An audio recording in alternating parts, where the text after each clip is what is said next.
Hello, here we are again for a second lecture in Texas History 2303.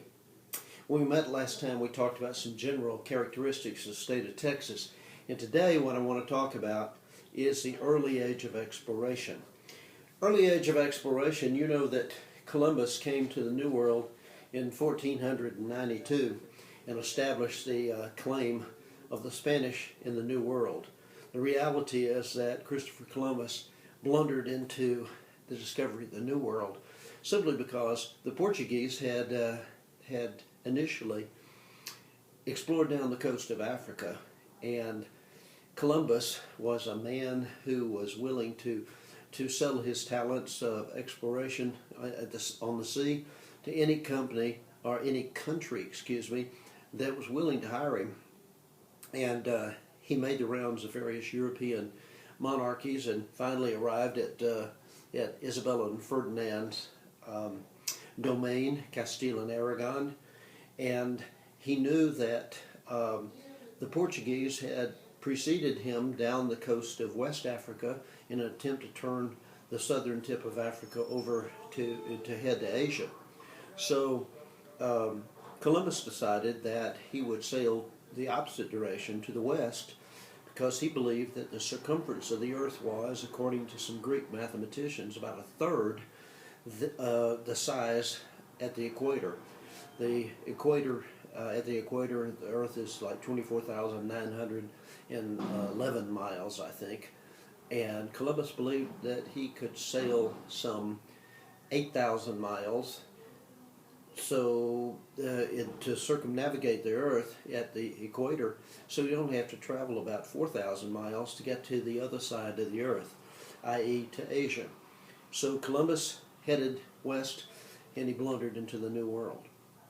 What most people don't realize is on his return trip, Christopher Columbus made a fundamental mistake. Two of his three ships had been lost, so the survivors in 1492 and 3 returned to Spain in just one ship. They couldn't carry enough supplies, and by the time they were off the coast of Europe, they were short of supplies, desperate for food and water, and so Columbus made a fateful decision. He put into the port of Lisbon, Portugal, the opponents of the Spaniards for exploration, and he requested that King John of Portugal give him supplies and allow him to return to complete his voyage, to return to Spain.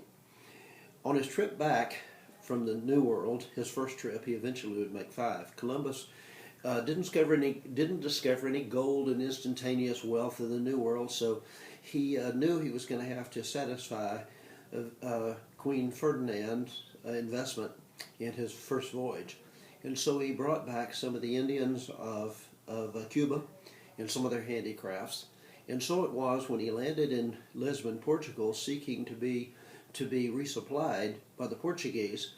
Portuguese authorities came on board and they immediately said, wow, who are these strange creatures? And oh my God, Christopher Columbus clearly has discovered new and uncharted lands, and reported that to King John of Portugal.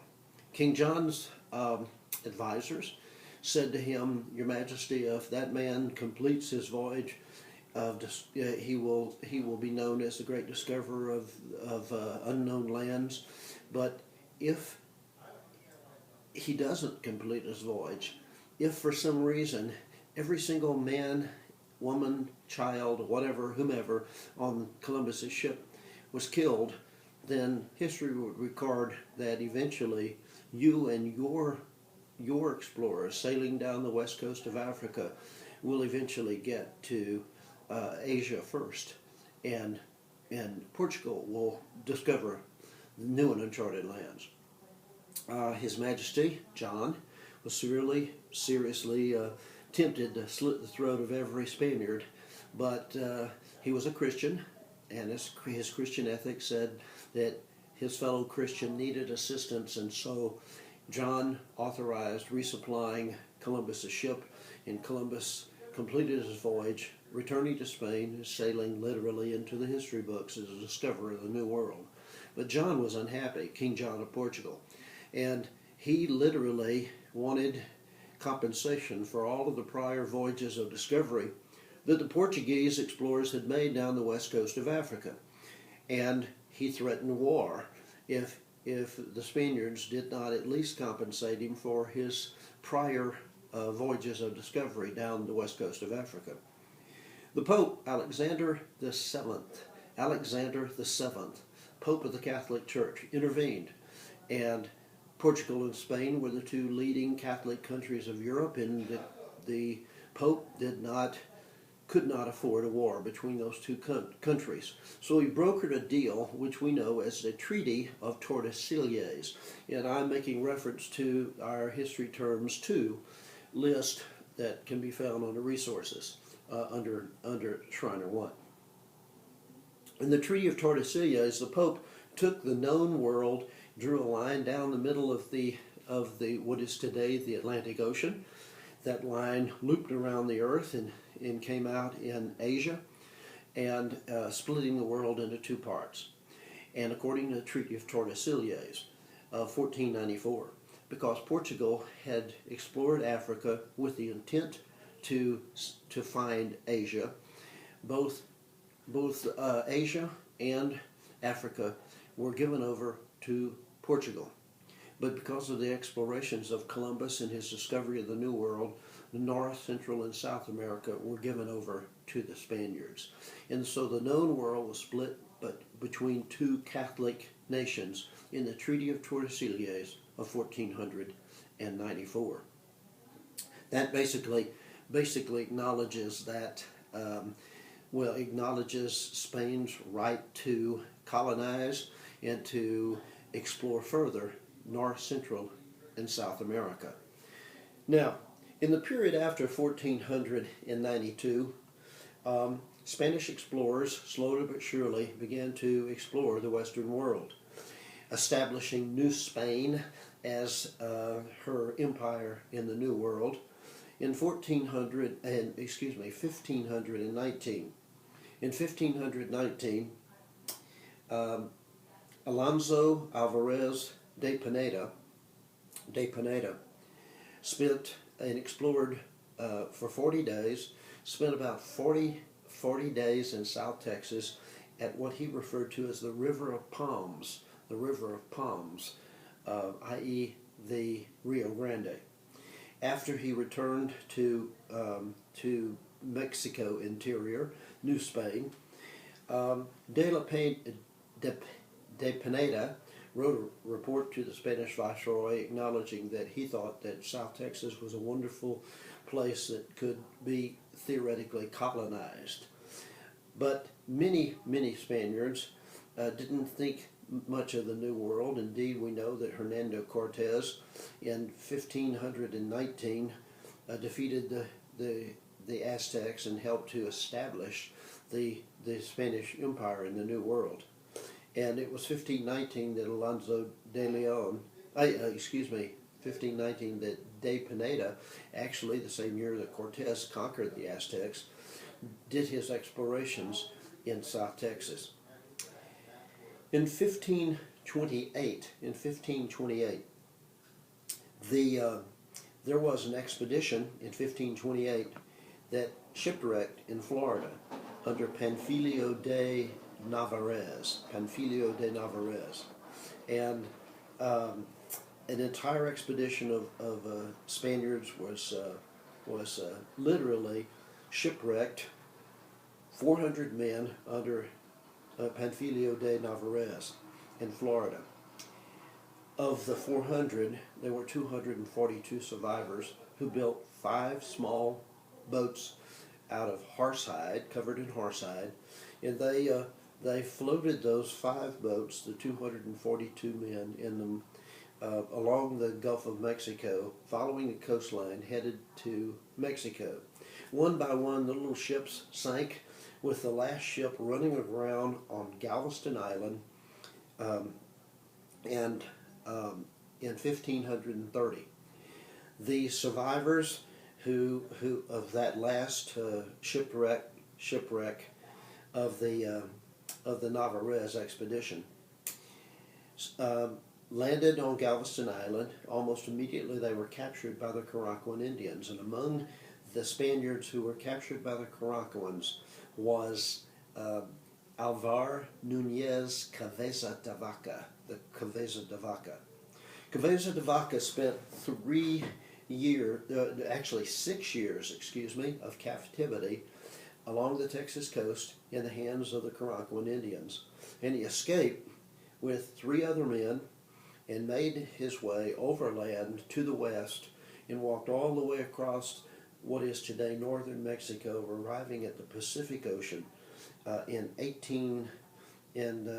something like 1836 or 37, and it was Cabeza de Vaca who reported in the late 1830s to the Viceroy that while a captive of the Caracuans, he had heard of fantastic stories of cities, Indian cities of solid gold, lying to the north. And this is the beginning of the legend of Quivira, that in 1840, the next name on our list of terms, Francisco Vasquez de Coronado, was a lieutenant governor of Nueva Galicia.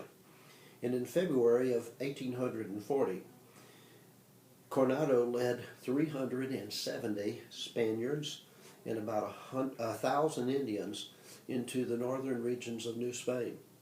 After wintering in 1540 and 1541 in Albuquerque, New Mexico, Coronado, following rumors and led by an Indian guide called the Turk, moved north through the Texas Panhandle, and for 77 days he journeyed north looking for Quivira, or Cibola, the 7 cities of Cibola, golden cities.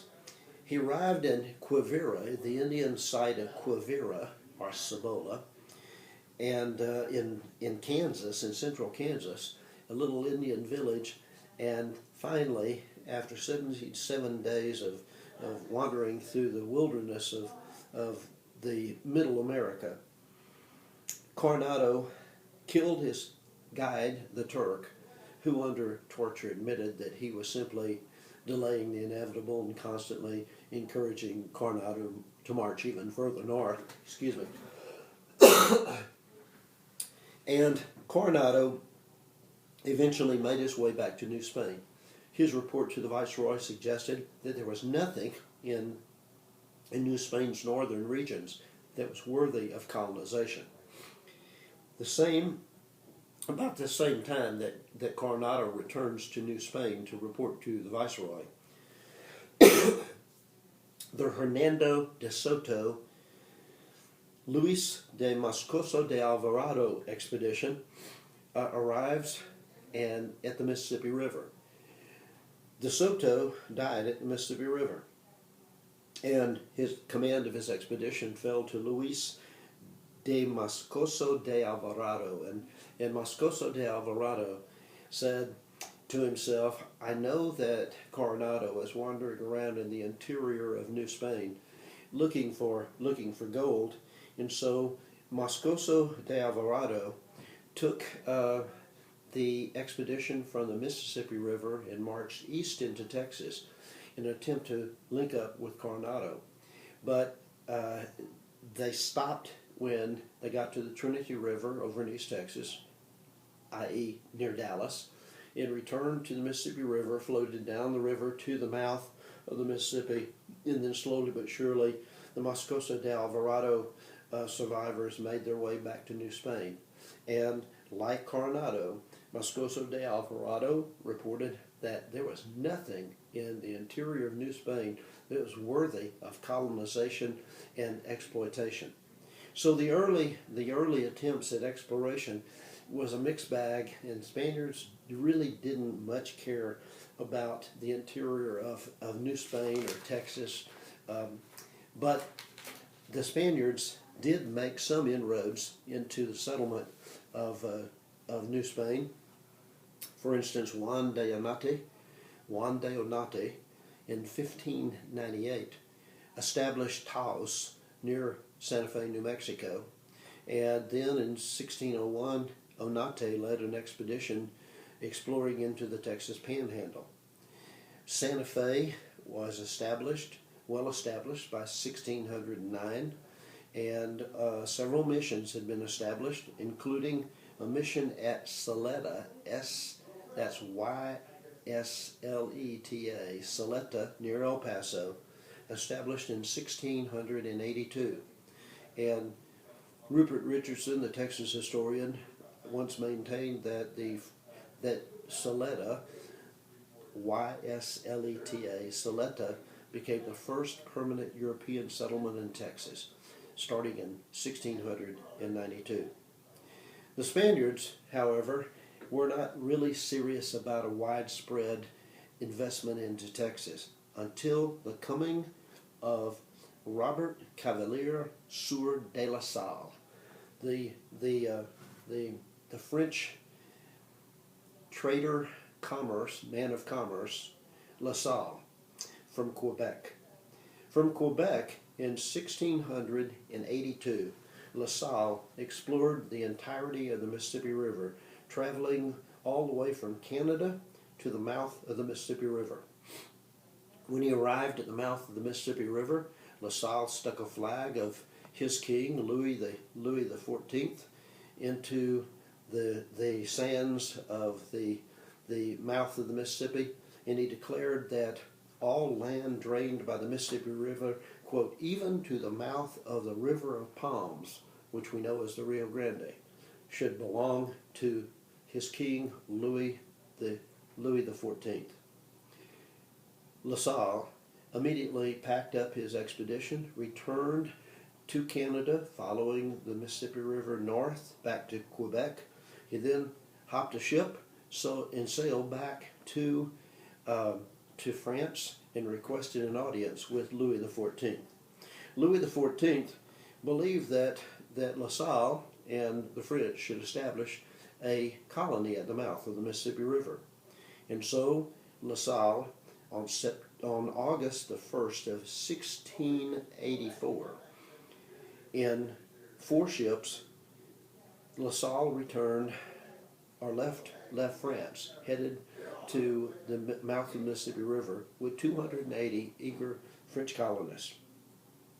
And after 6 months at sea, after sailing across the Atlantic and around the tip of Florida into the Gulf of Mexico, in sailing westward, La Salle sailed right past the mouth of the Mississippi River, never realizing that he had passed it, and he landed on Matagorda Bay in Texas in February of 1685. Near Garcetas Creek at present-day Vanderbilt, Texas, he built a crude fortification which he entitled or named Fort St. Louis in honor of the French king. And then, once he established his colony at Fort St. Louis, the hard-headed La Salle, who refused to believe that it had passed the mouth of the Mississippi River, took 30 men and for 3 months, went west and south following the coastline of Texas until his 30 men, after marching about 3 months, virtually arrived at the mouth of the Rio Grande River. And La Salle, because of the climate and the lushness of vegetation and such, La Salle finally decided that indeed he had probably missed the Mississippi River, and he returned back to Fort St. Louis, a 3-month overland hike, 3 months one way, 3 months coming back, a 6 months journey. Of the 30 men who went with him, only 6 returned. And when they returned to Fort St. Louis, they discovered that the crops of the colony had failed. Most supplies that were brought over with La Salle had been depleted. The Caracuan Indians were threatening, and only 45 of 280 plus settlers remained in the colony, i.e., that means that roughly 84% of the colony had died in the first 6 months. And La Salle decided that he would have to find help for his colony. he decided that he would march to the east, find the Mississippi River, and retrace his journey up the Mississippi River back to Canada to get help. But when LaSalle arrived, at least headed out toward the east, following the coastline, looking for the mouth of the Mississippi River, when he got to the Sabine River, he found the Caddo Indians. And the Caddo Indians were very, very good, and they were friendly to virtually everyone. The Caddo Indian word for Texas is Tejas, or ally, or friend. And they befriended LaSalle, gave him supplies. LaSalle, feeling guilty that he had supplies, but he knew that the survivors back at Fort St. Louis didn't have any supplies, returned to Fort St. Louis, and then LaSalle said, okay, now that I've resupplied the fort and the survivors as well as I can, I'm just going to cut across northwest across the interior of Texas in hopes of finding the Mississippi River somewhere to the northwest and returning to Canada. But it was at Navasota, Texas, near Bryan College Station, that LaSalle was murdered in an act of treachery by his men. As a matter of record, only 6 of the LaSalle colonists ever made it back to Canada, and the fate of Fort St. Louis was sealed. Very quickly, its inhabitants were slain or taken as captives by the Karankawan Indians. 2 years later, in 1689, the Spaniards finally found the remains of Fort St. Louis.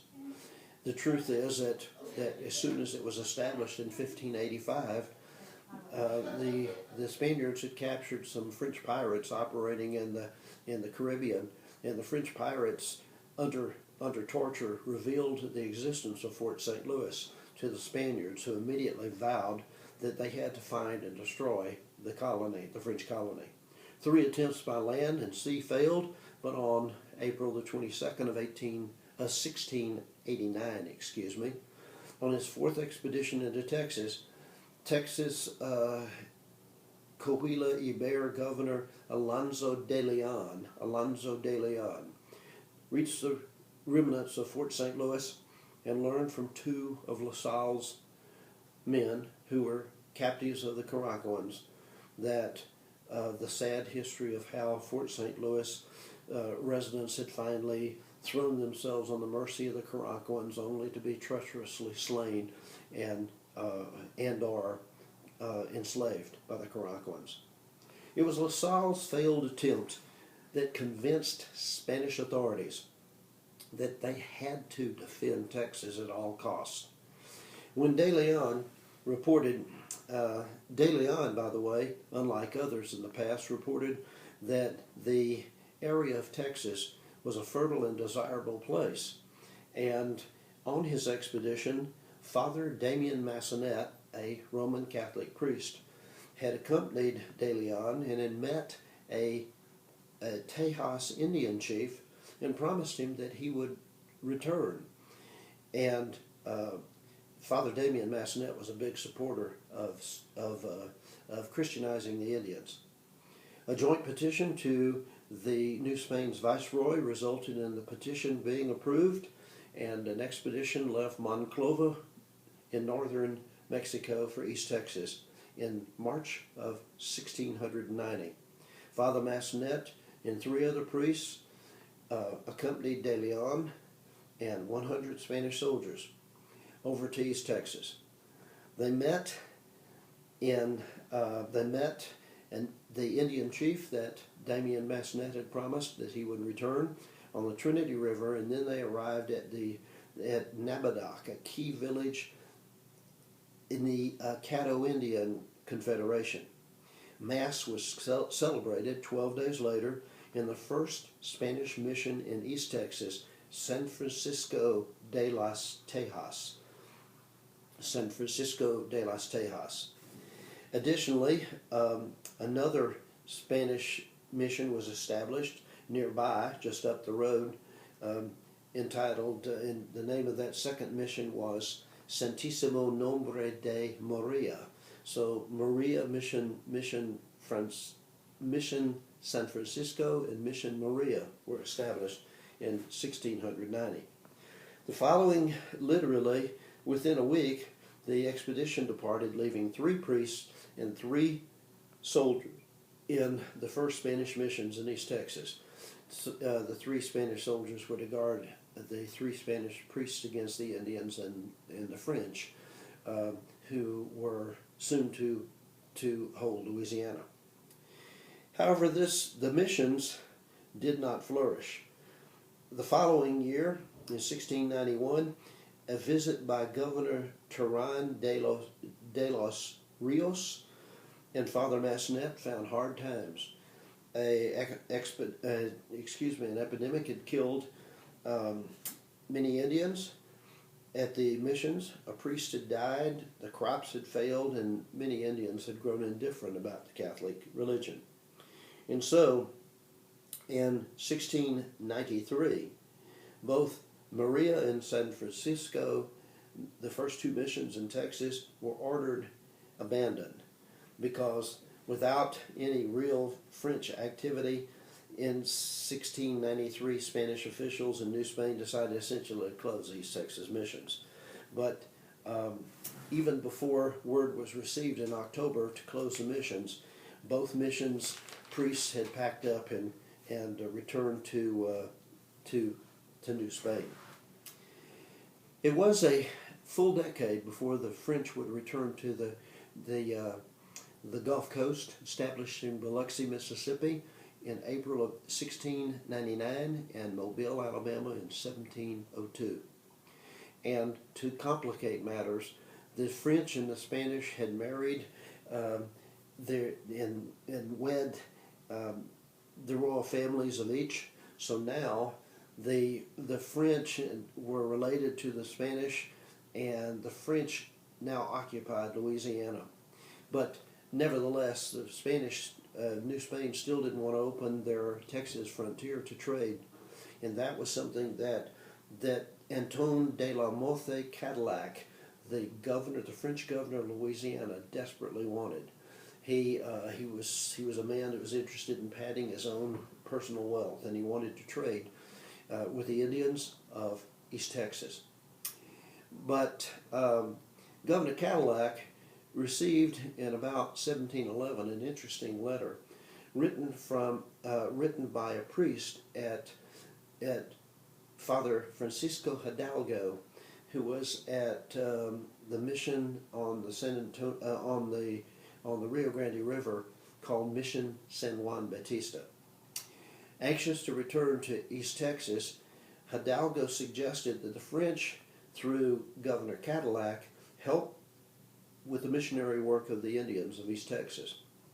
Governor Cadillac immediately saw an opportunity for trade and personal wealth, and so he commissioned a captain, a Canadian-born French captain, Louis Giraud de Saint-Denis, to travel into East Texas to inquire the Indians where to find Father Hidalgo, and to go find Father Hidalgo and to inaugurate a trading program with the Spanish. Loaded with trade goods, Saint-Denis in 1712 journeyed to a village of Natchitoches on the Red River, established a storehouse, traded with the Indians, and asked about Hidalgo. And in the following year of 1713, he then prepared to journey to the Rio Grande. Saint-Denis arrived at Mission San Juan Bautista in July of 1714, where he was promptly arrested for trespassing on New Spain soil. And because he carried a letter from Governor Cadillac to Father Hidalgo was also arrested. Both were ordered to Mexico City for explanations. But Saint-Denis padded his chances by courting and proposing to Manuela Sanchez, the great-granddaughter of the Presidio Commandant at San Juan Bautista, Captain Diego Ramon. when the Spanish viceroy ultimately decided to reestablish East Texas, he the viceroy, asked Saint Denis to serve the Spaniards as a guide on their journey back to East Texas. And Father Hidalgo would accompany Saint Denis back to minister to the Indians of East Texas. So in June of 1716, Saint Denis led 25 soldiers, 30 civilians, 9 priests, and 2 other Frenchmen into East Texas, where they were cordially received. And the following missions were established, and I have listed them on our terms. From San Francisco, Mission San Francisco was reestablished, as was Mission Maria. But in addition, Nuestra Senora de la Purísima Concepción and Mission Nuestra Senora de Guadalupe and Mission San Jose, and even a mission in current day Louisiana, Mission San Miguel de Linares de los Ades, established in Robeline, what is today Robeline, Louisiana, far into West Louisiana. In other words, completely out of the current boundary of Texas. Indeed, Saint Denis was serious about reestablishing the missions in East Texas. But as the missions in East Texas were established, they needed very quickly a way station, part of the way from East Texas with the various missions, including, by the way, Dolores, which I did not mention that was on the list. Pretty soon, the Spaniards, traveling the King's Highway from San Juan Bautista over to East Texas, would need a way stop, about a third to a half the way. And so missions would be established soon on the San Antonio River as a resting point between East Texas and the Rio Grande. Martin de Alarcon, the governor of Coahuila and Bexar, May the 1st, 1718, established Mission San Antonio de Valero. We know it as the Alamo today, and placed Father Antonio Bonaventura Olivares, who had worked with local Indians around the San Antonio area, in charge. 5 days later, in May of 1718, a presidio, a fort, was established 1 mile from the Alamo, and 10 families settled there, establishing the Villa de Bexar, the beginnings of the city of San Antonio, in 1718. A halfway point between the Rio Grande and East Texas was needed because, once again, Spain and France were now at war. And in June of 1719, a French corporal and 6 soldiers from Natchitoches, Louisiana, captured the San Miguel Ades mission with its 2 residents, one Spanish soldier and a Spanish lay priest. In the confusion caused by squawking chickens when the handful of French approached the mission, the lay brother escaped to Mission and Presidio Dolores, where the lay priest reported a huge invasion of French troops from Louisiana. Captain Diego Ramon decided to abandon East Texas, and in October of 1719, the retreating Spaniards arrived in San Antonio, having abandoned the missions in East Texas. The Spanish viceroy then named the Marquis de San Miguel de Aguayo, who was a rich Coahuila resident, who offered to drive the French out of Texas at his own expense if the viceroy would name him the new governor of Coahuila and Bexar. And in 1721, Aguayo set out for East Texas with a force of 500 men, 5,000 horses and mules, and thousands of cattle and sheep. When he arrived at San Antonio, he immediately collected the refugee priests from East Texas, and he acknowledged that he was not impressed that these refugees had established a mission in San Antonio, a second or a third mission called San Jose y San Miguel de Aguayo. They named the mission after him. Nevertheless, he said, "Nope, you're going back to East Texas." He took the priests at San Antonio and headed back to East Texas. By July of 1721, Aguayo had reestablished the East Texas missions, and about the time that he reestablished the missions in East Texas, Saint Denis, who was now the military commander of French Natchitoches, informed Aguayo that the European war was over, and he promised to withdraw troops to the east if Aguayo would keep Spanish troops well to the west of the dividing line between French Louisiana and Spanish Texas. But Aguayo reestablished the missions, and then over San Denis's protest, he established a presidio and a fort at Mission San Miguel de los Aires, put troops there, 6 brass cannon, powder, shot, and declared that Los Aires in 1721 was the provisional capital of Spanish Texas. So the provisional capital of Spanish Texas from 1721 to about the 1760s was in Los Aires, actually physically in Louisiana today. In the spring of 1722, Aguayo further established Mission San Zuniga and a presidio at La Bahia at Goliad. Returning to Coahuila in December of 1722, Aguayo left 269 Spanish soldiers at four Texas presidios guarding 9 Spanish missions in Texas. Never again would France challenge Spain's claim to Texas. However, by 1727, just 5 years later, the Viceroy reduced the number of soldiers at Los Aires from 100 to 60 and abandoned completely the Angelina Presidio. 3 missions in East Texas closed and relocated to San Antonio in 1730.